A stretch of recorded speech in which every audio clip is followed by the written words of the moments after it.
ಭಾರತ ದೇಶದಾಗ ಯಾವ್ಯಾವ ಹುಟ್ಟ್ಯಾನಲ್ಲ ಅವೆಲ್ಲರೂ ಕೇಳಬೇಕಂತ ವಿಷಯ ಇದು.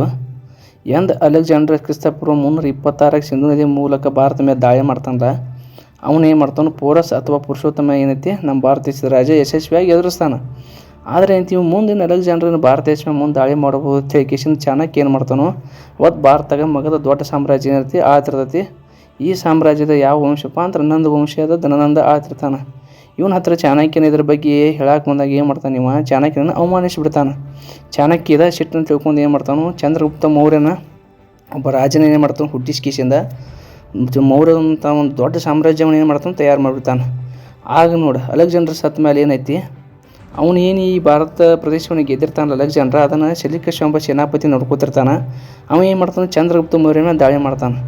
ಆ ಸಂದರ್ಭದಲ್ಲಿ ಏನಾಗ್ತದೆ, ಚಂದ್ರಗುಪ್ತ ಮೌರ್ಯ ಅವನನ್ನು ಸೋಲಿಸಿಬಿಡ್ತಾನೆ. ಆ ಸೋಲಿಸಿದಾಗ ಒಂದು ಒಪ್ಪಂದ ಏರ್ಪಡ್ತದೆ. ಇದರ ಪ್ರಕಾರ ಸೆಲ್ಯೂಕಸ್ ಚಂದ್ರಗುಪ್ತ ಮೌರ್ಯನಿಗೆ ಪಾಕಿಸ್ತಾನ ಮತ್ತು ಅಫ್ಘಾನಿಸ್ತಾನ ಬಿಟ್ಟು ಕೊಡಬೇಕಾಗ್ತದೆ. ಅಷ್ಟಲ್ಲ, ತನ್ನ ಮಗಳಾದ ಹೆಲೆನಸ್ ಕಡೆ ಏನೈತಿ ಚಂದ್ರಗುಪ್ತ ಮೌರ್ಯನ ಮದುವೆಯನ್ನು ಮಾಡಿಕೊಡ್ತಾನೆ.